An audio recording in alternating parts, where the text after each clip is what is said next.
Doctor Anam के यहाँ कुर्बानी कैसे होती है और आपकी नज़र में फ़लसफ़ा कुर्बानी क्या है?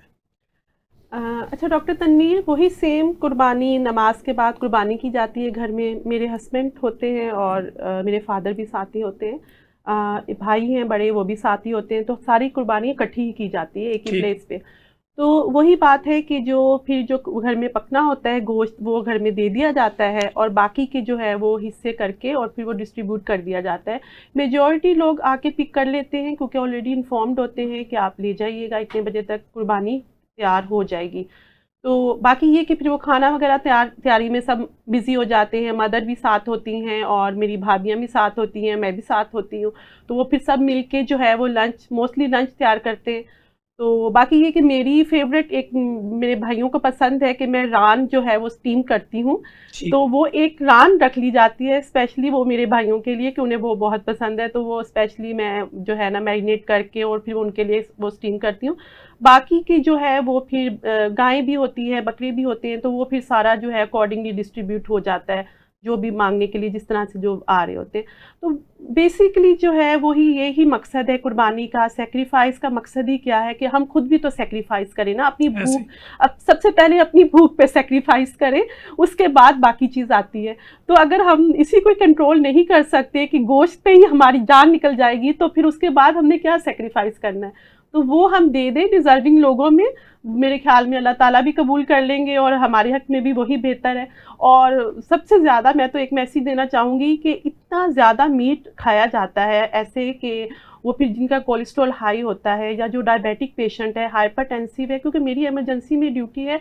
बिलीव मी, ऐसे लगता है कि सारा लाहौर इमरजेंसी में इकट्ठा हो लेकिन गया। इमरजेंसी में कभी कोई भूखा भी आया? भूखा, सब भूखे होते हैं डॉक्टर तनवीर। आप किसी से भी पूछे कि आपने क्या खाया है, कुछ भी नहीं डॉक्टर साहब, सुबह से भूखे और हैं। उसकी हालत बता रही होती है कि ये हाँ, बेड़ा गर्क कैसे और हुआ? हालत ये होती है कि मैं कहती हूँ कि ये किस तरह से आप लोगों के मैदे खराब हो जाते हैं, स्टमक अपसेट हो जाता है बगैर खाए तो किसी का स्टमक, लेकिन नहीं मानते। फिर बहुत ज्यादा अगर आप उगलवाएं तो कहते हैं छोटा सा कुलचा खाया था डॉक्टर साहब, वो वो भी छोटा इतना कुलचा समझ नहीं आती वो कहाँ से 12 मिलता से है। 15 इंच का कुलचा। बिल्कुल, तो एग्जैक्टली ऐसा ही है। तो हमारे यहाँ मॉडरेशन नहीं है, बहुत हम पीक पे या तो कोई काम करते हैं और या हम बिल्कुल नहीं करते।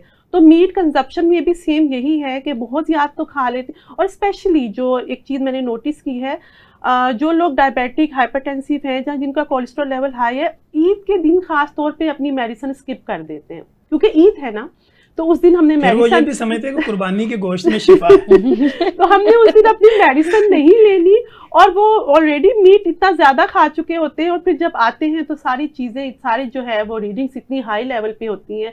तो ये प्लीज़ एक मैसेज भी समझ लें मेरी तरफ से कि अपनी मेडिसिन स्किप मत करें, अपनी जो भी आप रेगुलर पेशेंट हैं, और एक मॉडरेशन रखें कंजप्शन में। मीट जो है वो सारा साल अल्हम्दुलिल्लाह हम खाते हैं, मिलता है, ऐसी बात नहीं है। तो थोड़ा सा जो है इस चीज़ में सब्र दिखाएं, यही बेसिकली जो है वो सेक्रीफाइस है, यही ठीक। सबक है हमारे लिए। जी वर्दा, यूरिक एसिड कोलेस्ट्रोल की डॉक्टर साहब ने बात की। जी जी। हाई ब्लड प्रेशर या दिल का मरीज अगर वो कुर्बानी का गोश्त खाना चाहे तो किस तरह खाए? अच्छा, कुर्बानी का गोश्त बिल्कुल आपकी कुर्बानी है तो आप बिल्कुल ज़रूर गोश्त का इस्तेमाल करें, लेकिन आपने ख्याल ये रखना है कि अगर मैं आपको आम ज़ुबान में सिखाऊं तो एक हाथ जितना, एक हाथ जितना जो गोश्त है ये आपने इस्तेमाल करना है। उसके अलावा इतना पीस, इतना पीस या फिर 200 ये ग्राम भी हो सकता है। हाँ 200 हाथ ग्राम बड़ा छोटा भी हो आपने सकता है। कोशिश करनी है 150 ग्राम से ऊपर ना हो एक वक्त में आप ठीक। गोश्त का इस्तेमाल करें। उसके बाद दूसरी चीज़ है कि अगर यूरिक एसिड का मसला है, गाउट का मसला है, हाई कोलेस्ट्रोल का मसला है, तो कोशिश कीजिए कि वो जो गोश्त है उसको पकाने के टाइम आप उसके अंदर अदरक और हल्दी का ज़्यादा इस्तेमाल करें, बिकॉज वो एज ए एंटी इन्फ्लेमेटरी काम करेगा और उसके साथ साथ वो आपके जिस्म में जाके डायरेक्ट बैड कोलेस्ट्रोल में ना कन्वर्ट हो। अगर वो चर्बी में ज़्यादा पका हुआ है तो आप कोशिश करें एक तो ऊपर लीमू डालें और साथ आपने सलाद का इस्तेमाल ज़रूर करना है, ताकि फाइबर का कंटेंट जितना अंदर जाएगा वो आपकी उस तरह बीमारी को और ज़्यादा कॉम्प्लिकेशन की तरफ नहीं लेके जाएगा।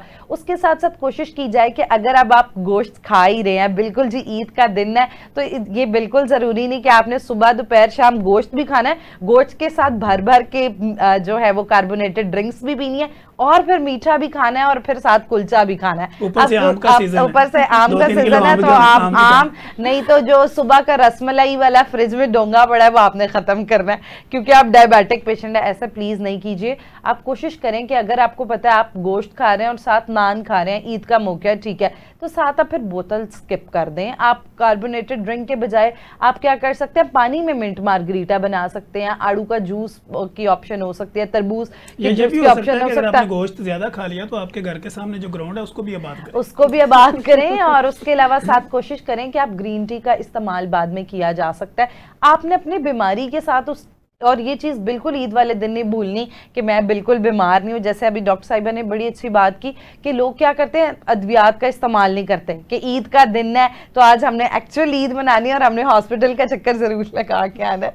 तो इसलिए कोशिश करें कि हमारे यहाँ असल में ना इस्लाम का पूरा नॉलेज जितना इस मुल्क में है वो किसी में नहीं है। तो एग्जैक्टली यहाँ पे लोग जो ना फूक मारी हुई फक्की को भी समझते हैं ये शिफाई है, और बाकी सारा कुछ स्किप कर देते हैं। बिल्कुल। और बैलेंस्ड खाने का बांटने का 3 हिस्सों का हुक्म इसीलिए दिया गया है कि आपने अपने मैदे के हिस्से में भी जो है वो सारे हिस्सों को फिल नहीं करना, एक आप खाली छोड़ें ताकि आपकी सेहत भी कॉम्प्रोमाइज ना हो। ठीक।